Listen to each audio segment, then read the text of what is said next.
and welcome to episode 4 of the NaPoWriMo podcast for 2022. I am your host, Bex Sherwood, and we are here to celebrate National Poetry Writing Month, an annual event through April where poets are challenged to write poetry. How bizarre.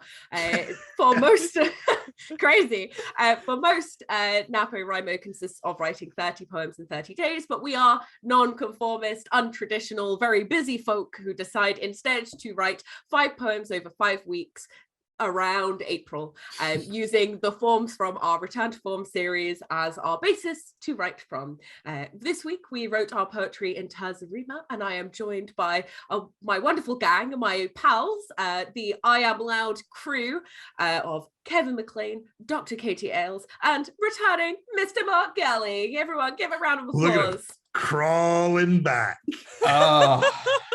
Oh, I see. We're starting like this. Okay. Where were you Start as we mean to go on. You got a standard habit to share with us? For revenge. That's what that's where I've been.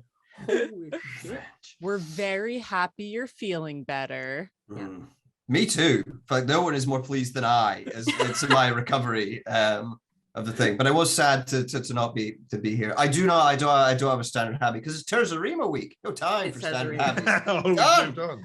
Moved on. What did you think of the standard habits that we did? You know, the people that showed up last week for work. Yeah. Oh, I said, well, you know, I thought Bex and Katie's were very good. I think you leave a lot to be desired, Kevin. Surprising. We're all super shocked by this revelation.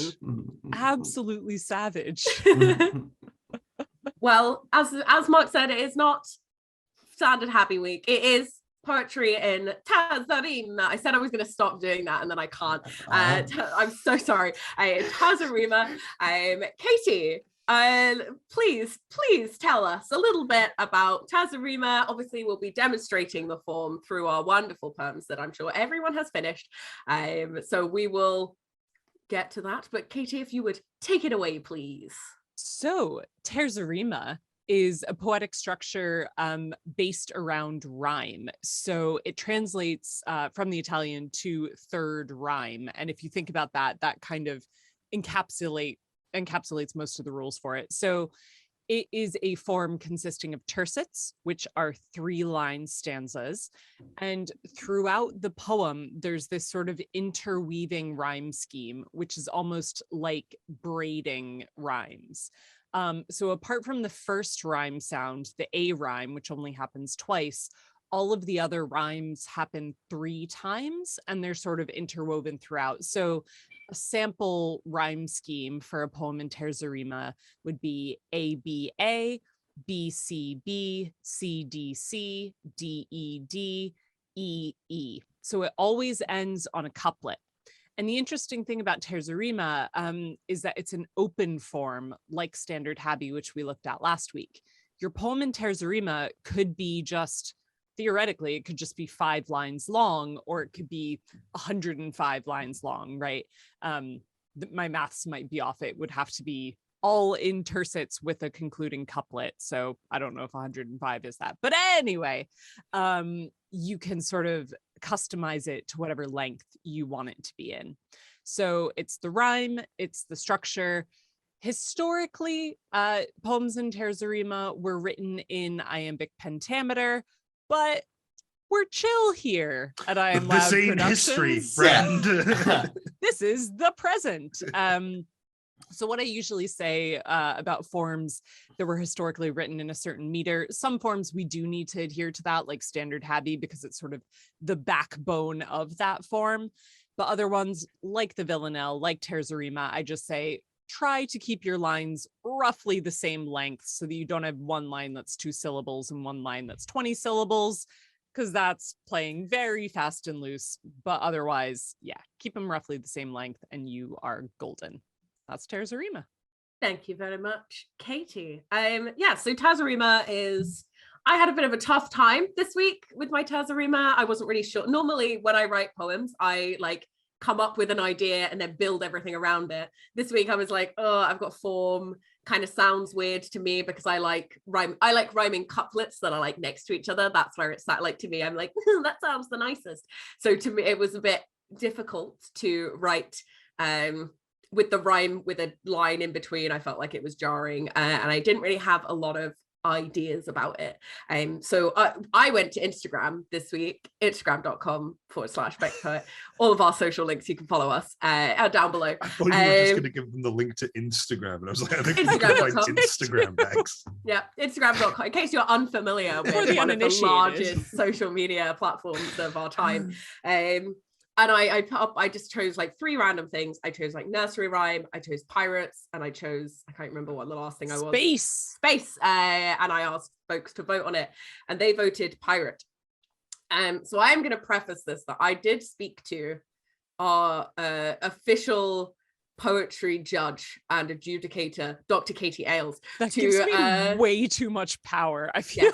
Yes. Like... Well, because you agreed with me, so I'm weighting your opinion more strongly of whether I did do a sort of twist on the form, because I used a consistent A rhyme throughout kind of all the verses. So mine, rather than going A B A B C B, goes A B A B A B A C A C A C, etc. So it's I mean, it's whether you would say that I just used the same rhyme for like A and C and E and whatever, of whether this counts or not. So I'm prefacing it with that. We can discuss it afterwards. But I want to kick us off this week.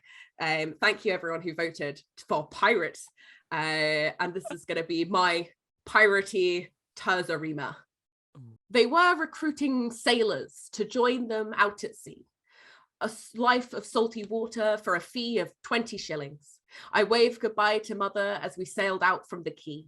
The brutal sea was tough and the ocean winds were chilling. Scrub the deck, pull the rigs, loosen up the sheets. This work was tiring, strict and hardy and rather unfulfilling. But when the pirates ambushed, the whole ship smelled like wee. They gave an ultimatum as they stole the Navy hoard. You could stay with the Navy, but instead you could be free. I lift my hands and bravely raise my sword. Though they are my commanders, this calls for mutiny. We'll make them walk the plank and then we'll push them overboard. My second love is treasure, but my first love is the sea. It's a sailor's life for many, but a pirate's life for me. That's my piratey Terza Rima. Yeah. Any poem that rhymes we with key is like mwah. Rhymezone.com. You can sponsor us. There we go. We're your biggest fans. Sponsor of every poet. Yeah. Ever. That's great. I'm curious, did you, when you were starting it, did you have that final line in mind? Yeah. It's like I was like thinking, I was like, okay, piratey words, and I was like thinking of lots of stuff, and I realized there was a lot that had that like Navy, mutiny, sea, B, whatever. There's like a lot of rhymes within that.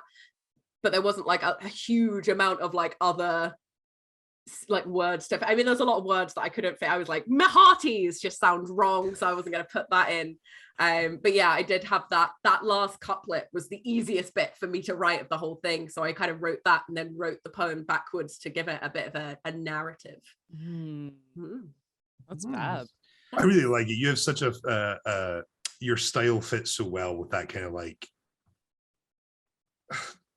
not like a fairy tale, right? Because it's pirate. I get that, but that kind of like storytelling. Yeah, right. Like a children's book, in a way. Yeah, but not necessarily childish. You know what I mean? Like just that kind of like that stylistically, it's very like fantasy driven, very imaginative. Like you delve into a world. You do really good like momentary world building. Like a world building is something I find fascinating. Like it's anytime I read fiction, I kind of read like grand scale worlds, and like Bex, you do that so effortlessly in such like a short space of time. It's really interesting to like flesh something out so nicely like this.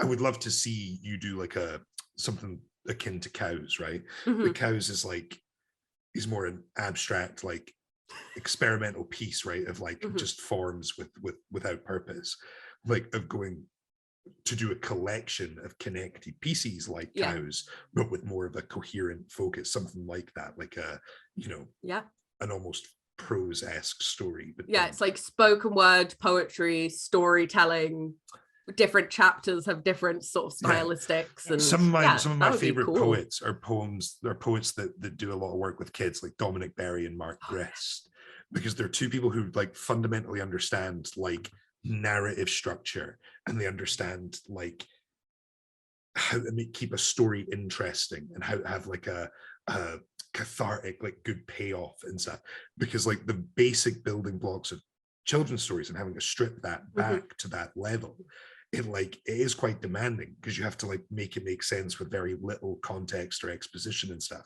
but it gives you a really good grounding in storytelling. And I think there's something really nice about like kids' poems. Like my nephew, we read him kids' poems, and it's like there's a kind of joy to the abstract nature of it for them. I think it would be something that you could do really well, Bex. Thanks. I would love to. Yeah, that's totally up my street. Like I really like putting narratives into a poem, which is why like a lot of mine, even really short poems, like tell either a large story or like a small story in detail. But it's rarely, I think a lot of poets use like a lot of scenic things and environment to sort of flesh out their work and like build out from it. And that's something I've always really like struggled with, to like put in details that I feel like aren't really relevant to the plot. If that makes sense. So I do find it tricky. I'm also glad that no one immediately was like, that's not Terza Rima. So now we can just say that it's fine. I did write it and we're all good. Sweet. I think what you do really well though is like, rather than using like sort of what people describe as flowery imagery, right? Like lots of like imagery-laced poems. Like what you do is really like thematically accurate vocabulary, and like you really lean on the structure and weight of your rhyme scheme to dictate like an overall tone. You can tell when you're doing something like you're univocal and it's meant to be scary just from like the tone and the rhythm, as compared to something like this that's supposed to feel lighthearted and whimsical, and the way you play with the rhyme structure. So it's like, rather than leaning on just imagery and metaphor of going, this is like this is a way to see this, you just kind of like, that's what I mean by fleshed out world. Because the way you use vocabulary and the rhythm, it puts you in the situation. It's very artfully done. Thank you. I was just thinking a lot of like sea shanties and stuff like that when I was writing it. That was the kind of vibe I was trying to put in. Well, I like your ability to do that as well. And I think it's like not the first time you say where you go, like you've gone to like Instagram or asked for like a group consensus, we've gone, give me like from a few weeks ago, like give you a starting point and you just jump off of it with such force. You're going, all right, pirates, yay, let's go. Woo! And you're just like so square on into it. And like, either whether you've like, already got an understanding. I imagine you picked those things because you had like an understanding or a love of sort of semis. Yeah, I just thought they would be. I hadn't written. I was gonna say you didn't pick astrophysics, but you picked space. I kind of picked stuff that was broad enough that I figured I could find something within it. But I really had no. I think sometimes when people like put those things up to vote, they might already have an idea of like which one they would prefer, but I literally had like 0 to start with. So I was like, okay, if someone gives me a direction and even more restrictions on than just the form, then that'll help me like narrow it down, because there is a lot of different stuff you can write about, the whole world. So it's sometimes, I mean, as this is an exercise to like inform poets writing at home, right? Like if people are watching this, I think it's an important way to look at it, because I think when you're given a prompt like that, right, like something you may not be super interested in, pirates, right, it's easy to then try and figure out like the poetic instinct for a lot of people seems to be, how do I take pirates and like what's the central metaphor I can find in there, and try and break it down. Whereas you go, pirates, cool, words like me hearty, that's I can't use that because it's in fact like you immediately go for the how do I embody that rather than how can I like personify that. It's an interesting like difference, I think, anyway. I had a lot of different words, Kay, sorry. Kay is just like grammatically scolding all of us. A moment with myself. No, I because I agree, like there's this wonderful sense of world building, as Kev was saying, and there's this wonderful exuberance. Like that's the word that I think of when I think of your work. It's, even if it's not explicitly joyful, can't spell it, but great. But there's this great like energy and enthusiasm that comes to all of your work, and there's always, I find these hooking images, like the sword in the sky is the one that really caught me there, and they're so sensory, which is lovely. I also think one of the things that really struck me is that even though yours wasn't written in iambic pentameter, I don't think, right, there was still a great sense of rhythm. You really, it sounded almost sort of shanty informed, as you were saying.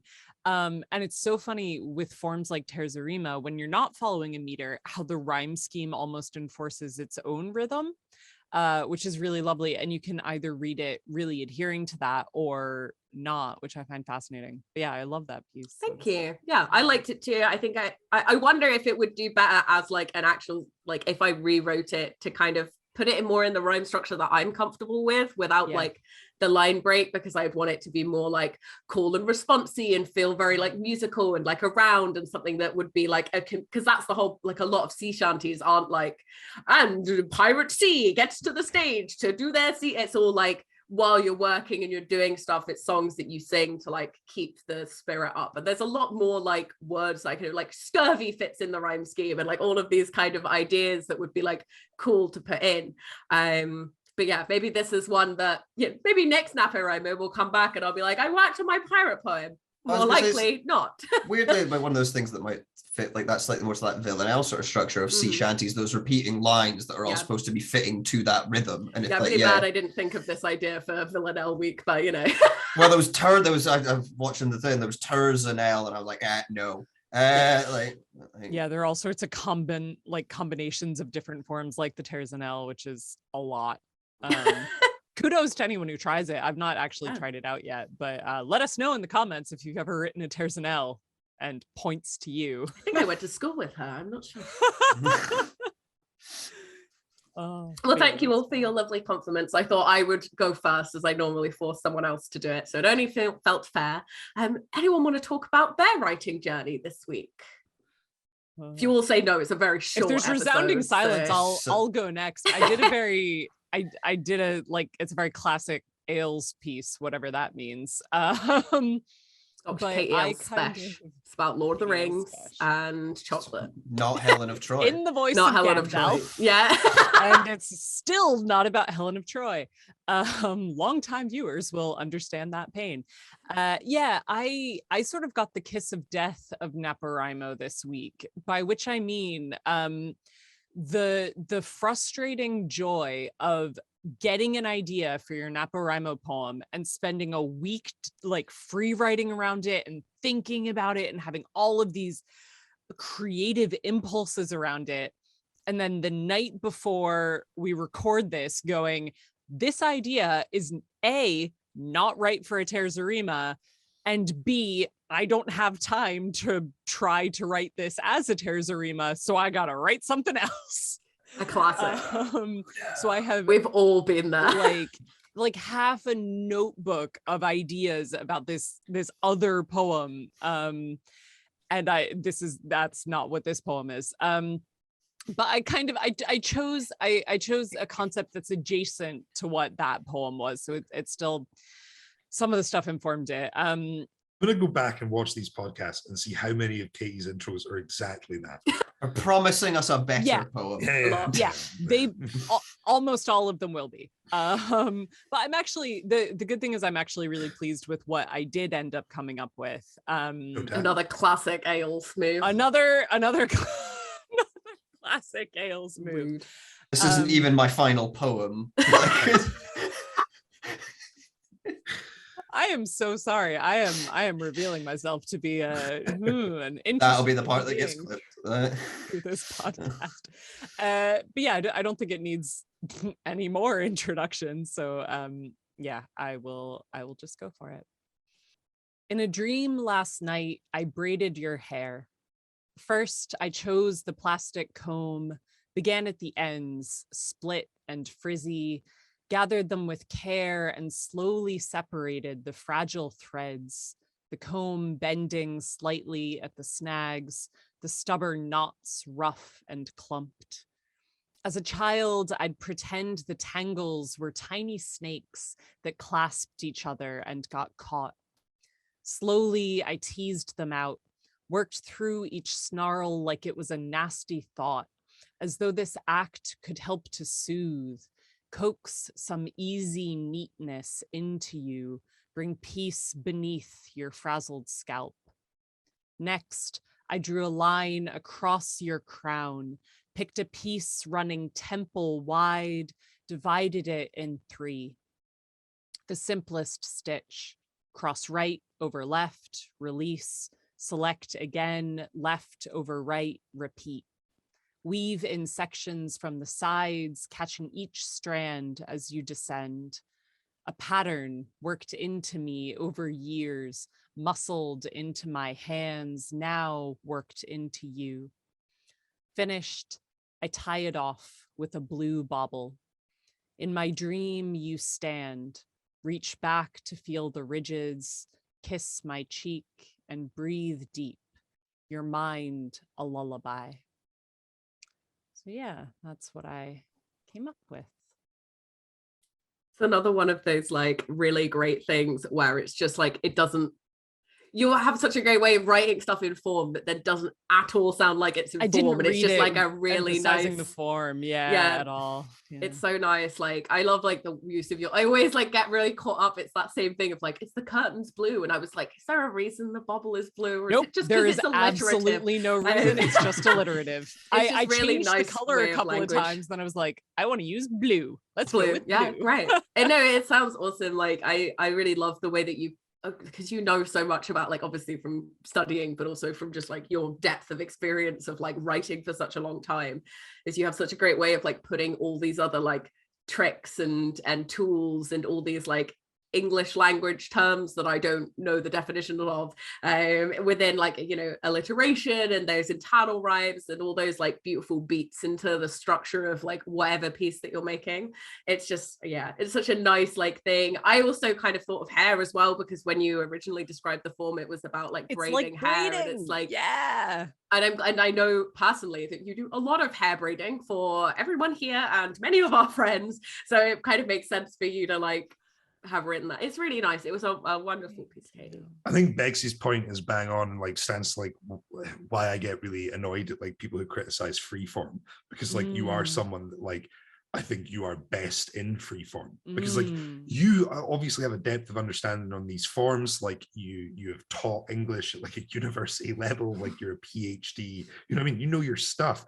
It's to suggest that like that it's a lack of understanding from people that choose to write freeform. You are at your best when you have all of those tools at your disposal, and like that's why even within something like a Terza Rima, when you're writing in Terza Rima, you don't then go, this is the only string to the bow. Yeah. You understand that the writing benefits from use of all of those kind of tools. Yeah. And so I think it's like you're a very good example of how you can use, you know, proper poetic understanding of form and structure, meter and rhyme, and use them all whenever you need to. It's like it's a real testament. And if you want me to get a haircut, just fucking say so. I was like, wow, rude on Kev. You got split ends at the moment, Kevin. Oh yeah, a little bit. It's not necessarily about grew it for her. Yeah, that's bad. Shave it off. Shave it off. I tried to make it ambiguous. I did most of those poems where it's like, last night I had a dream, are maybe fictional. I did genuinely have a dream about braiding Kev's hair. So that's I don't mean that all seriously. That is where that came from. There's lots of things. But I do enjoy that when you're going like, I had this dream, or going, because like you do braid hair and do all these like these other bits, like going to go kind of like not to like to go dream state of it. It's that like very similar to like the KES thing of like a really beautiful moment expanded out upon. Like if you're just watching it, you're going, she's brushing his hair. Yeah. And then, like, it's the same as with my villanelle, where Kev was like, so you took out the compost. Yeah, but it's something you do really beautifully in your work. Like, and I think like Gallie said, you know, my explanation has obviously been big things said small, and I think that the reverse is true, right? It like works both ways. Small things said big, and like well, it backs up kind of what you said. Sorry, just to cut you up, but like you say, like about pulling in and like that layering of other techniques is like going like with, you know, you could think of freeform and that thing of going, okay, well, it's, you know, either, you know, big cone out or big cone in, but like you can do that thing where you kind of where you it's layers upon layers, and it forms less of a cone and more like a structure, like an actual, well, structure I guess is the best word to use really there. But, yeah, I don't know why free form equals no form, no anything. I think that's people. one of like, the biggest misconceptions. Like, yeah, people think, oh, free form, yeah, you're not using any structure and you're not using any of the tools, and you're like, no, it just means that you can use all of the tools. It's like if I need to make my poem more like seem more appropriate, then I guess I'll make all of my free form poems and then I'll decide that they are a form, invent whatever restrictions I wrote for this poem, and then we'll do it in NaPoWriMo 2023. Like, I don't know. But I think as well, like the point that I think it was Gallie, maybe Bex, that said it, the fact that the theme there fits so well with the structure of the poem, right? Like that's why I was talking about when we did Standard Happy, was one of the things I was struggling with was like, what am I trying to say? Like why this form? What does that like direct the piece to then be about? And I found that difficult. So like I always like when those things are paired up. It was the main rule that I gave myself sort of when I realized that I couldn't use the idea I'd worked on all week. I sort of went back to the drawing board and I went, right, Terza Rima, braiding. And I just wrote a list of everything. I was like, I went to the Odyssey. I was like, Penelope unweaving her tapestry. No, everyone and their mum has written a poem about that. Oh, like, yeah, really? Oh yeah, I've got 8. Unweaving the tapestry poem. You need to and open a notebook for my fucking tapestry poems. I don't talk anymore. But like, I don't know. I was thinking about, and I was like, should I write a poem about darning socks? No. Should I write a poem about this? And then I was like, right, braiding hair. Here we go. And it's interesting because usually I do a full-on free write and then I develop the poem out of that, like I show in my workshops. And because it was 9 p.m. the night before, I was like, nope, just start writing the damn poem. So I had no idea where it would end up. And then it was quite interesting to see the ending and where it came to, because that was unexpected where it went. So it's a fun thing for you to sit down with your poem and go, oh, even I'm excited to see where this is going. It was kind of terrifying because I never do that. Just starting on the map and writing was strange, but I pretty much only do that. So it's like opposite sides of the same coin. You and I, you're like, I'll start at the beginning. I'm like, I'll start at the end. It'll be fine. It's great though. Yeah. It's good job. Good job. Thank you. I might jump on net if there's a volunteer thing, because Kev sort of like set up once, let me end on Kevin, and like since I've had 2 weeks to write this, the reality having actually not being the case of going, if the illness that does not care for schedules, going, you now have this many days to write it. I'm like, come on. Well, because it was jumping off the back of sort of like what you were just saying there, Kevin, about like the form, like why this form. And because like looking at Terza Rima, I was like, there's not, without sounding bad to the form, there's not as much to this, I guess, as other ones. It's mainly rhyme if you're getting rid of like the meter, which I have liberally. You're even like, keep the lines the same. That's subjective. But the thing I liked about it when we were talking about this form is it's grabbing like, the advice from KV, throwing it up. Whew, see you later. Alex, the same. Yeah.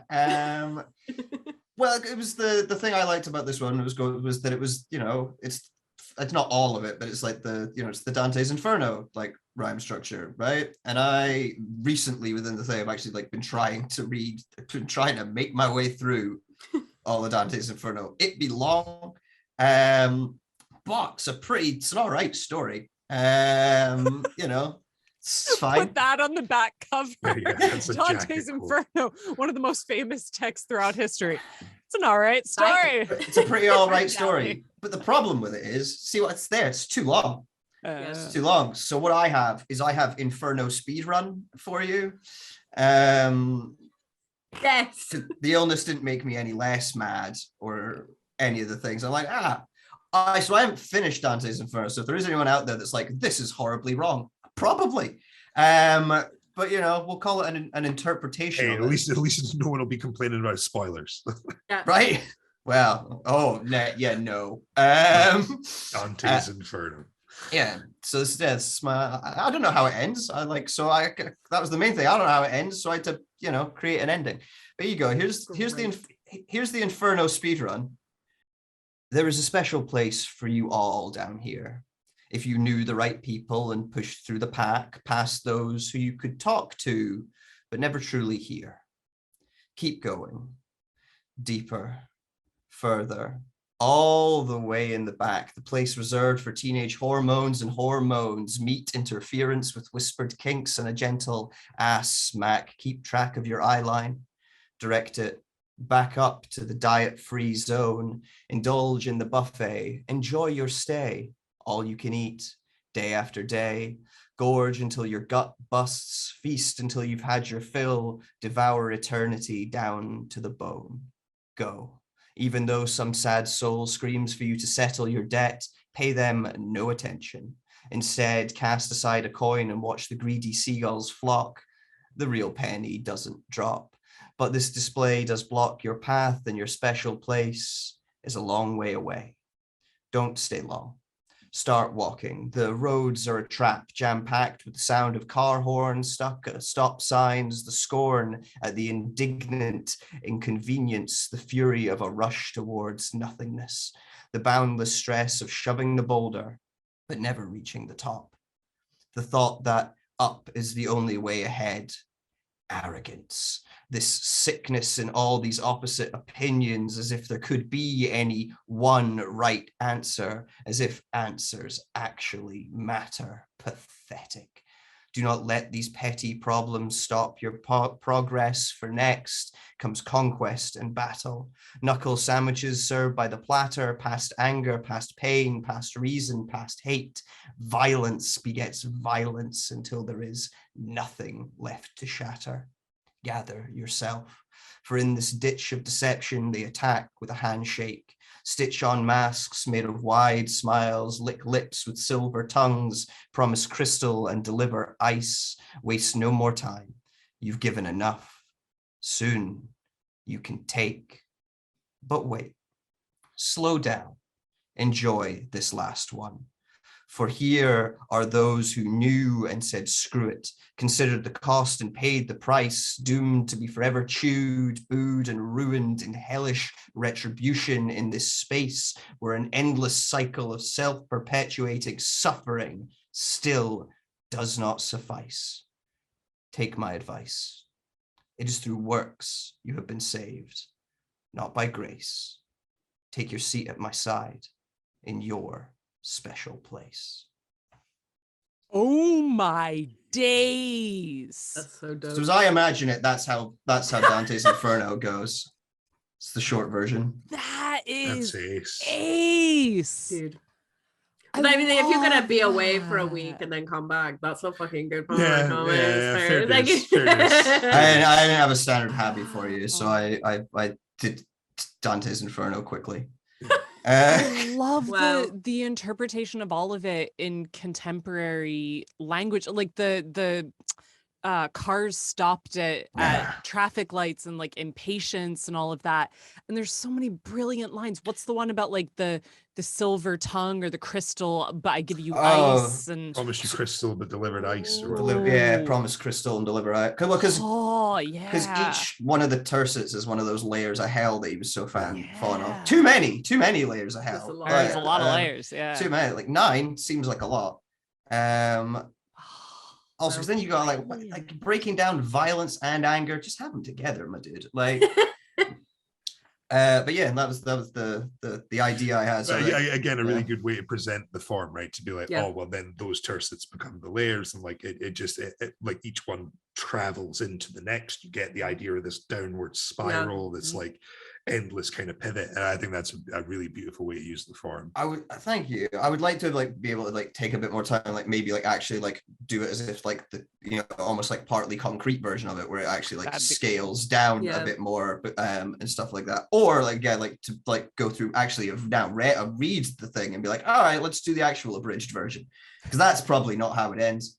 I think with like a lot of classical works of like literature where it's like they are so old and renowned and whatever, actually it is far more interesting to see a new person's take on it than to have it be the legit version that was made, because it's made for an entirely different audience. Like when that was written, that what's their idea of hell is going to be very different from like us, because they didn't have Wi-Fi, right? So like if we get a hell and there's no Wi-Fi, that's a far different thing than someone in whatever age where they didn't have a phone.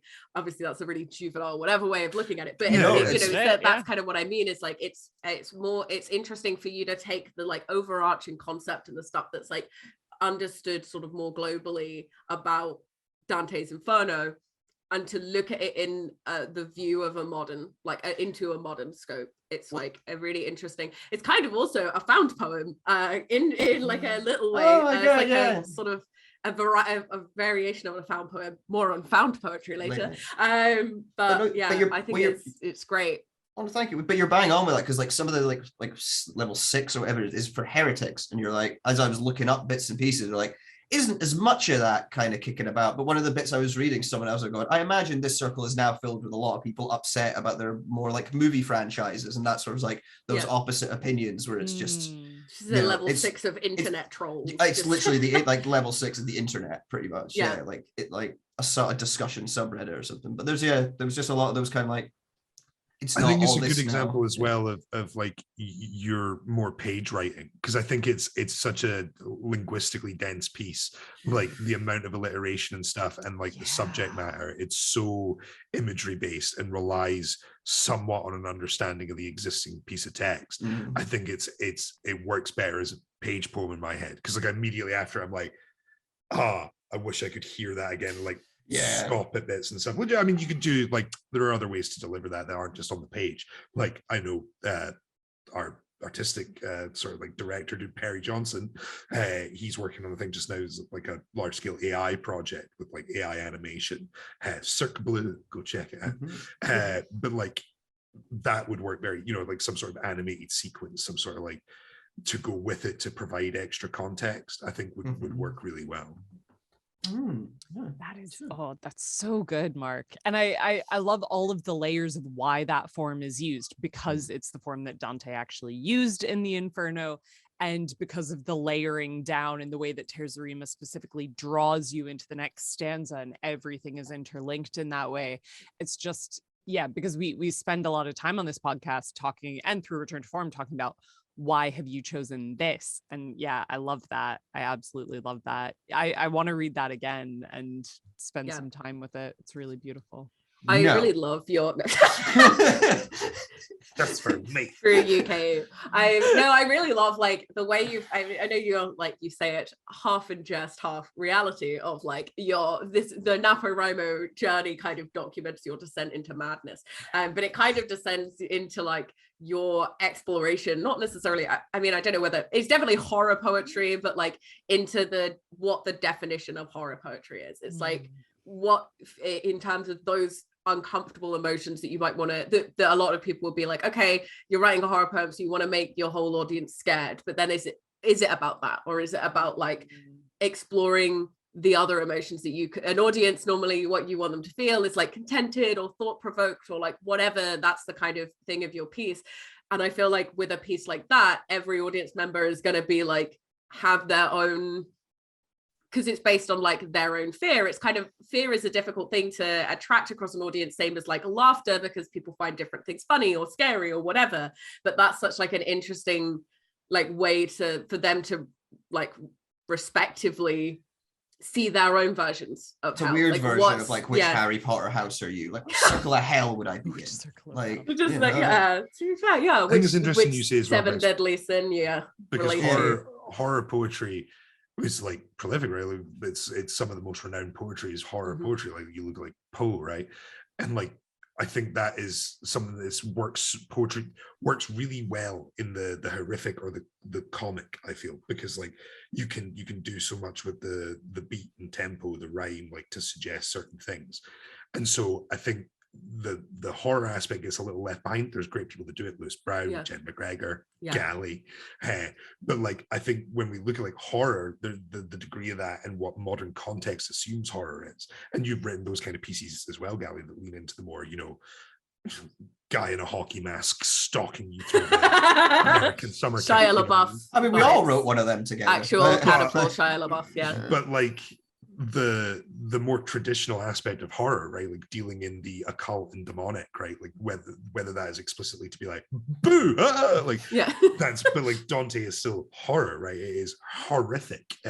So it's interesting to see the even within a subgenre of a subgenre of a subgenre, you can still find so much length and scope in your work. Is very cool. Well done, Mark. Well, thank you, guys. I assume that is. I would like to make that weirdly shorter because it's quite. But then you lose so much. Obviously, no, I think it's a good length. The main version, you lose obviously a lot of the main story, and probably because I don't know the whole of the main story yet. I don't think you need to know it. Stop reading it now. Your version's great. I'm like, but then you need to read it to revamp it. But no, like that was me. Great. That's where I've been away being ill, just going, oh God, hell would be a absolute. Which cycle of hell would I like to be in? Oh, limbo. To check in on Mark more. Yeah. Limbo is where you want to be. If you want to make Mark feel better, why don't you follow him on Twitter or Instagram? I have Instagram.com and Twitter.com. There's actual links down below. I have released another horror poem recently on my Instagram. Those are like the terrifying, nice spooky thing. If you hang around Edinburgh, watch out for hoods. Like great. Yeah, terrifying. Yeah. Kev, save us. Yeah. Help. Right. Oh, yeah. No. Great start. I caveats as everyone has. One, I made a slight error in my own head. I'm correct, but it hasn't affected the poem. But just for me, I forgot the bit about like it was open ended. It could be however long you wanted, and every guide I saw had it up to E, so I thought it had to be to E. Like 14 lines. Yeah. So I which it would have been helpful if I could have had it longer, because I've then had to. Because that was a whole thing. I was upset afterwards, so I just thought I'd get that out and open. I have not done the pentameter, but I have kept line lengths fairly similar. That's what the rest of us did. But I've done the rhyme structure. So, okay. Tick. Yeah. It is in Terza Rima. Like all those disclaimers made it sound like it is. Do I even give this context? It's been a shit week, isn't it? Cool. The postie has gone completely insane. Here he comes again, ready to be bitten, just like yesterday and the day before the same. There must be something that I'm missing. Bloody envelopes crammed through the flap, sounds of tearing flesh, but he stands grinning. Beware the fucking dog, I scream. He laughs. What's wrong with him? Why is he doing this? En route to the gate, the hulking beast again attacks. You can't just pretend the monster doesn't exist. Can't just go about your day while being torn apart. Can't let getting on with it be how you resist. Turning blind fucking ignorance into an art. Should have read the sign on the fence at the start. Mm-hmm. Love it so that's awesome much. You're right, hon? You okay? Yeah, right. It's been one of those weeks. I'm all good. It's not a poem you take to your therapist, deserves. It's amazing though, because full disclosure, like I heard this poem yesterday, and the first thing that I thought, and that I still think, is like there are so many meanings that you can superimpose onto that poem. You can, like all poems, you can just take it at face value and it's a great story, but also it's like not a great story, it's a weird story. Oh no, it's but like, is this a poem about like mental health and just keep calm and carry on? Is it a poem about the pandemic? Is it a poem about what's happening in UK politics right now? Is it a poem about, and it's the great thing about poetry is it can be about any, all, or none of those things. It's whatever interpretation you put onto it. And I think that you've created such an effective vehicle for so many different stories in that way, which is great. I also love that you've lent more into your natural accent for that one. I've been trying more to write, like, not that I've not written in my own voice, but just like I think you get into patterns of writing sounds that like work and stuff. And I think I used to be a funny writer, I guess.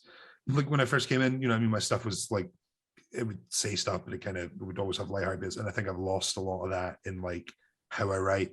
And so it was an attempt to kind of like bring that back a bit more and be like, I don't know, think more conceptually about stuff rather than I really like the taking something that is kind of, I mean, maybe not universal, but like it's very recognizable of like beware the dog. Like everyone's seen a sign on a gate or a fence or whatever about beware the dog, and it's like that narrative of a postie or a mailman being chased away by a dog. It's like haha, funny, and it's using that kind of framework of a situation that is sort of well known and regarded, but looking at it in a kind of different way. And by changing the attitude of the postman, it really changes the expected like sentiment of everyone involved within that piece. It's like a really great way to do it if you're looking to kind of express yourself through poetry. It doesn't all need to be like, I got on the bus and I was sad. Like it does, you know, I mean, that's fine. There's a place for poetry is for everyone, whatever. But like, there's a place for that kind of thing. But it's more like, as Katie said, it's being like less specific, but still being genuine about like how you're feeling about something, and using the framework of something that is so easily recognizable to expand out from that, and to create that tension and to create that sort of sense of a misconception. Often I use the misconceptions for comedic value, but there's no reason that it shouldn't be used in other ways to kind of create tension or create I think that's why I'm saying in terms of the poetry works well in comedy and horror. And I think it's why I was saying I'm a little annoyed that I didn't realize it could have been longer, because I think I could have built that tension more and the sort of surrealness of it more, because that was the thing that I was like, I just liked the image. I was like, it's something so normal, but like imagine if like they just accepted being mauled by dogs. Like you would just be so freaked out if the postman kept showing up in an ever like worsened degree of just and smiling and hey morning. Like it's that, you know, it's the body snatchers kind of vibe about it. What's so disconcerting about it. Just it lends yourself into a form of horror there, and it is a shame that you didn't realize that you couldn't do like a bit longer, because I think it would have like, I think especially with you, it would have served from having longer to build that tension. Weirdly, I think it would have still been a very different works piece. Quite well together as well. For that, having it shorter makes it feel not like, I'll use this term here not to say it's bad, like not as like a filler poem, but it's like, especially with you dipping into your accent, I can see that fitting in really nicely, like in like a set from you, like going from, it has that a very similar rhythm to like your poems like All It Takes and stuff like that, where it starts like that to back to your more like to your confessional and those more lighthearted bits. But this one has, as the short version, as that stood, has much more of a, like he said, more abstract, ooh, what is he talking about? And so it kind of has that, here's the meaning, here's like the in-between bit, while you're grabbing a drink, they go, ooh, is that about this? Is that about that? It's a thinker, leaves them having a ponder. But I think if you'd been longer, it would have changed what it was. Whereas being the shorter version, it leaves a lot to that. Oh, is it about That's that? Why, and I think I'd do it the same way, where I didn't give it an intro, because I was like gonna kind of like go, oh, this is why I was thinking stuff, but then I was like, no, I think it's a nice one to kind of be like, leave yourself to think, and it would be a good bit to throw in a set where you kind of like doing something else and you like just do that one with no context, or like it's been a shit week, do the poem and then just take a drink, because it leaves like that kind of just airs. It's actually really interesting to hear you write a shorter poem. Obviously there are some poems that we've done like sonnets or whatever which have been shorter by their nature of their design, but Terza Rima has that option to be longer, and you do tend to write like I write normally very short poetry, like none of my poems really exceed a page of A4, and that's just my preference of how I normally write, but yours and Katie's as well, and actually all of yours, I just write really short poems apparently, like do tend to be longer. It's kind of interesting to see you kind of forced into a shorter span to be able to like make a point, tell a story, leave it as an open-ended thing, make it something that can be again relatable to everyone, or give a thinker, and it's like 14 lines long. Like that's very impressive, so well done. I'm sorry it's been a shit week though. Glad it could fuel your poetry.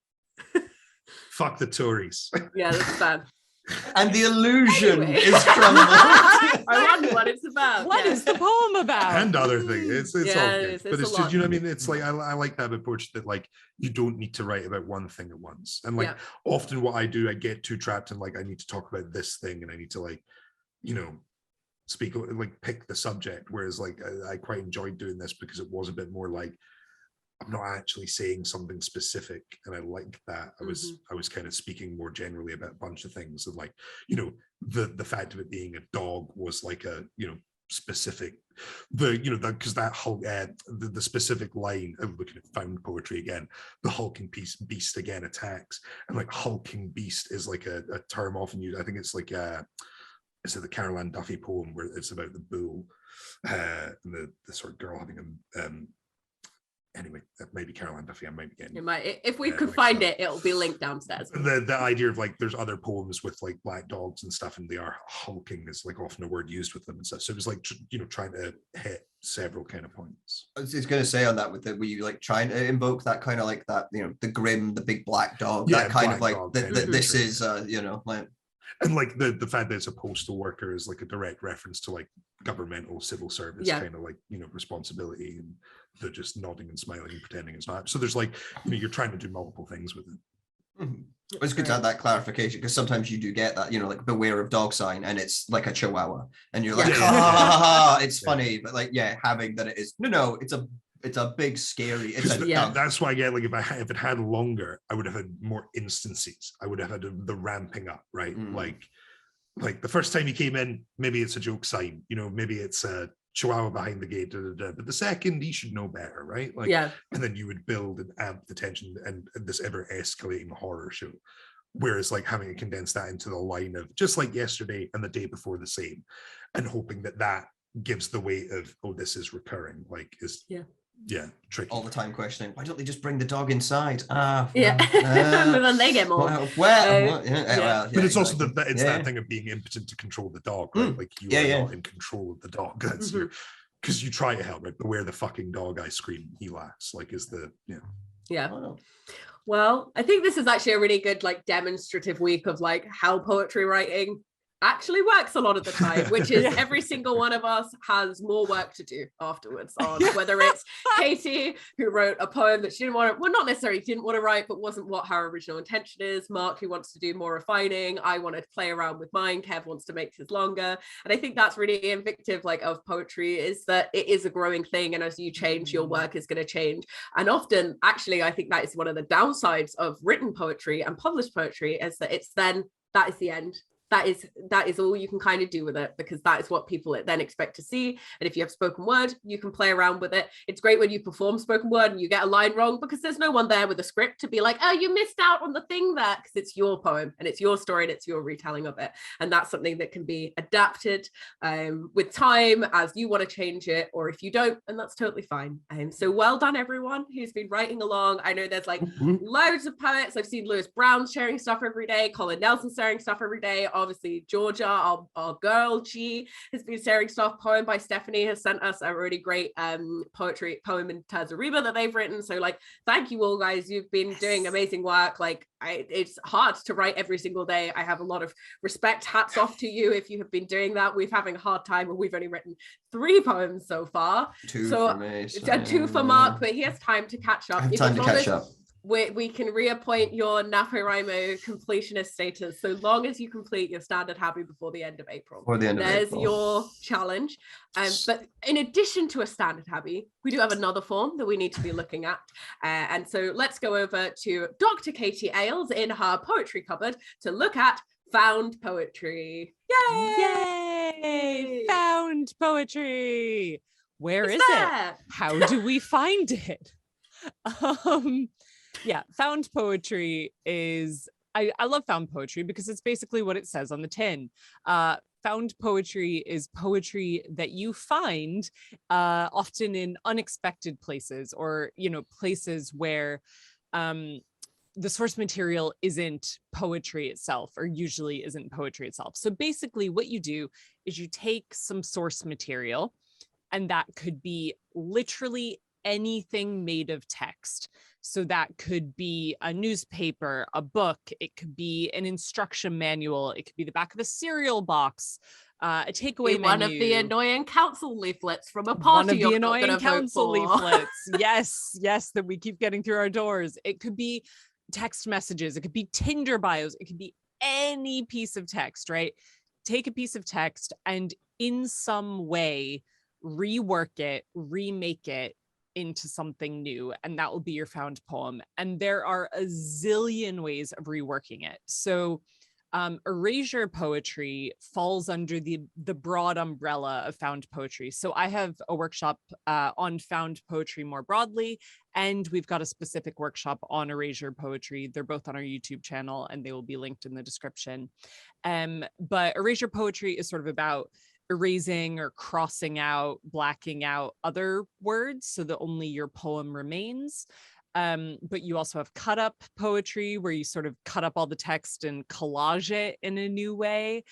You can do a number of different things. You can sort of take a poem and alphabetize all the words and then rearrange all the words. You know, you could apply a set of rules like only copy the verbs from a poem. Anyway, I could go on forever. The point being, found poetry, take something, rework it, make it new. That's a found poem.